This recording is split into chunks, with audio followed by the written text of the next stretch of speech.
remember it like it was yesterday.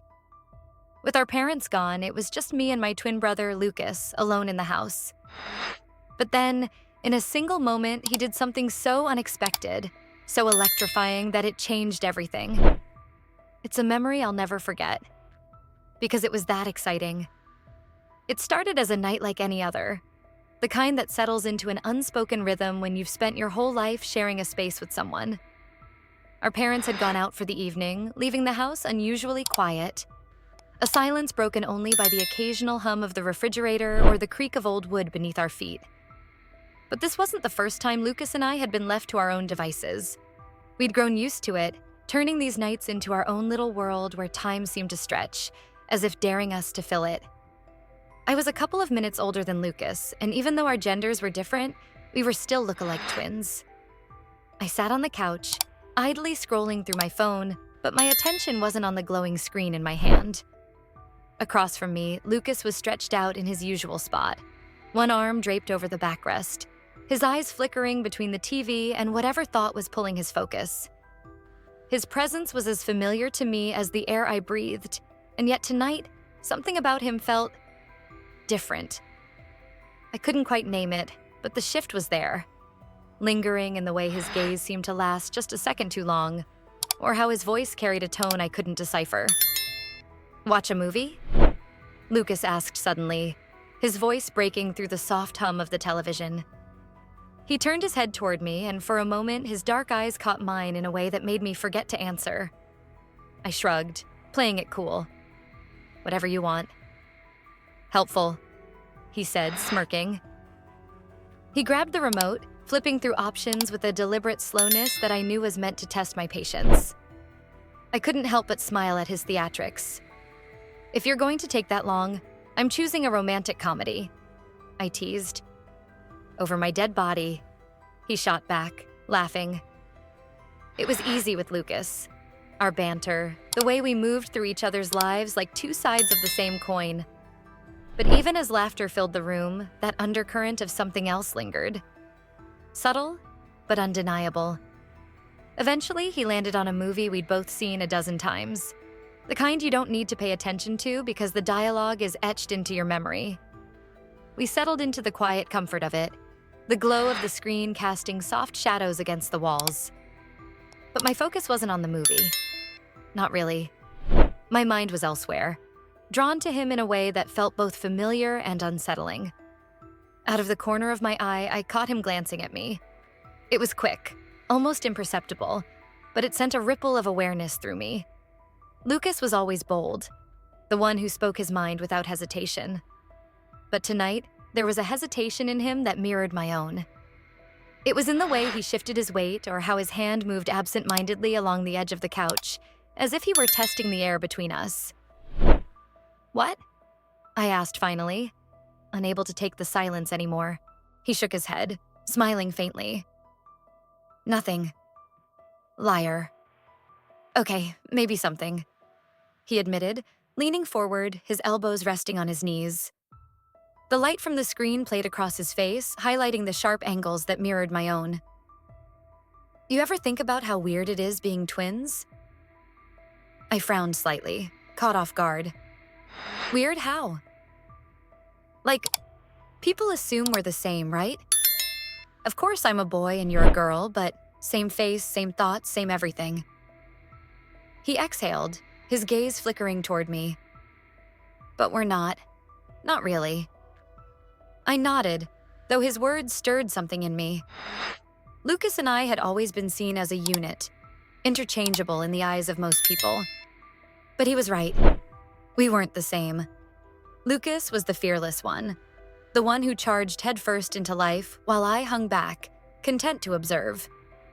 Yet in moments like this, when his guard was down, I saw the parts of him that felt closer to my own. A quiet vulnerability he rarely let anyone else see. "I guess it's just easier for people to lump us together," I said, my voice quieter than I intended. "It's not like we've ever really shown them otherwise." His gaze lingered on me, and I felt the weight of it in the space between us. "Maybe we should." It was such a simple statement, but the way he said it made my heart skip. Before I could respond, he leaned back again, his casual posture betraying none of the tension I felt coiling in the air. I turned back to the screen, pretending to watch, but my mind was racing, caught between the familiarity of the moment and the unfamiliar pull that seemed to draw us closer.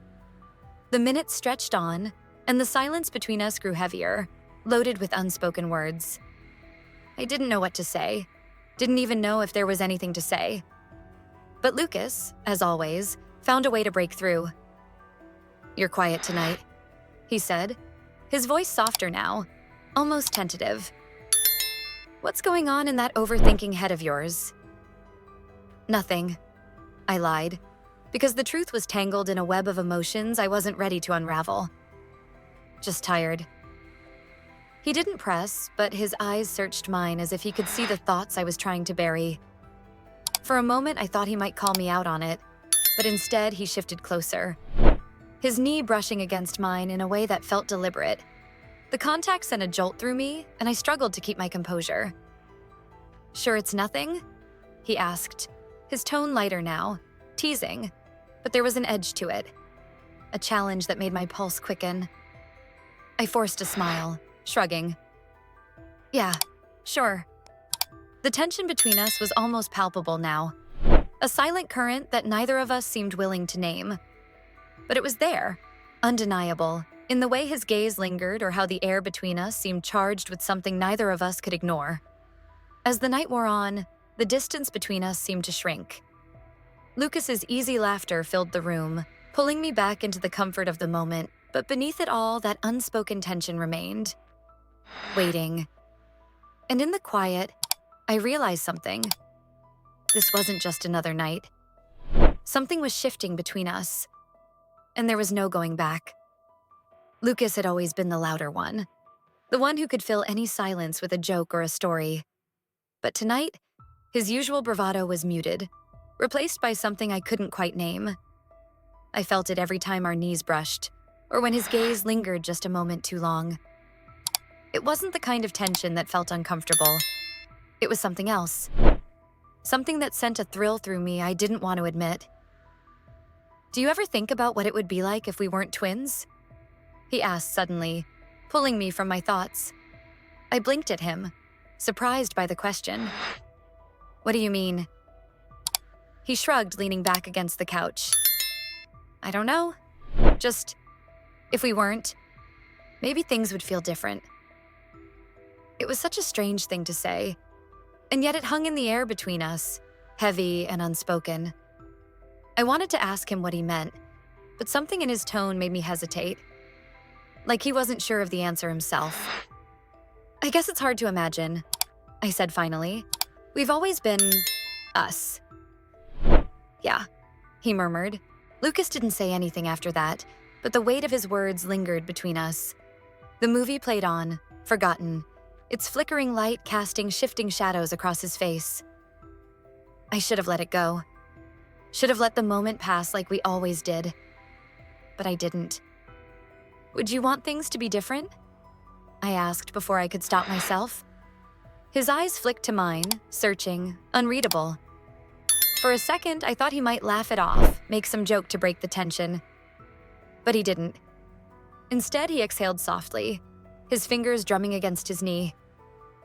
"I don't know," he admitted, his voice quieter than before. "Maybe?" Maybe. The word echoed in my head, small but heavy. I swallowed, my throat suddenly dry. What would be different? Lucas looked away then, his jaw tightening as if he was debating whether or not to answer. Outside, a gust of wind rattled against the window, but inside, the world felt unnervingly still. Finally, he sighed and leaned back against the couch, staring at the ceiling. "I don't know," he said again, but this time it felt like a lie. Something inside me twisted, because I knew. I could feel it in the way he looked at me, in the way his knee brushed mine and neither of us moved away, in the way the air between us felt charged, fragile, like one wrong word would shatter whatever we were tiptoeing around. "Lucas." I hesitated, my pulse hammering in my ears. "We've always been us." Yeah. His voice was low. That's the problem, isn't it? I wasn't sure what scared me more, the way he said it, or the way part of me understood exactly what he meant. Lucas's words lingered between us, heavier than they should have been. I wanted to say something, to laugh it off, to pull us back to how things used to be. But I couldn't, because deep down I knew something had already changed. The movie's credits rolled, the TV's soft hum the only sound in the room. Lucas sighed, pushing himself up from the couch. "It's late," he muttered. "Yeah," I said, though my mind was anywhere but the time. He hesitated, then gave me a small, unreadable smile before walking away. I stayed behind, staring at the dark screen, knowing nothing would ever feel the same again.